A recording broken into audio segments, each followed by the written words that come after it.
প্রিয় দর্শক, আমি আর একটা শর্টস ভিডিও নিয়ে এসেছি।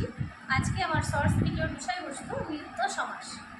এই নিত্য সমাসে কিন্তু কখনোই ব্যাস বাক্য করা যায় না, বা যদি তুমি ব্যাস বাক্য করতে চাও সমার্থক পদের সাহায্য নিতে হবে।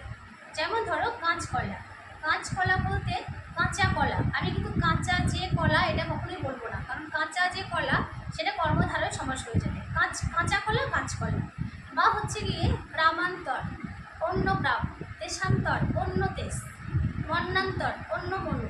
বা জবা কুসুম সংকাশ্য, অর্থাৎ জবা কুসুমের তুল্য বা জবা কুসুমের ন্যায়। বা বলছে যে বইখানি আমায় দাও, অর্থাৎ একখানি বই আমায় দাও। এইগুলো দেখো একটাও ব্যাস বাক্য করা যাচ্ছে না, বা ব্যাস বাক্য করতে গেলেও কিন্তু আমাকে তার সমার্থক শব্দ নিতে হচ্ছে। যেমন ধরো দেশান্তর বললাম, দেশান্তর, দেশ অন্তর মানে অন্য দেশ।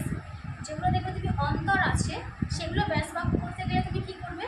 প্রথমে লিখবে অন্য, তারপরে হচ্ছে বিশেষ্য পদ যেটা আছে, যেমন দেশান্তর, অন্তর আছে তো অন্তর আগে লিখবো, অন্য আগে লিখবো, তারপরে লিখবো দেশ। গ্রামান্তর, অন্তর আছে, অন্য আগে লিখবো, তারপরে গ্রাম। মন্বন্তর, অন্য আগে লিখবো, তারপরে মনু। এই হচ্ছে তোমার নিত্য সমাস। মনে রাখবে নিত্য সমাসের কোনো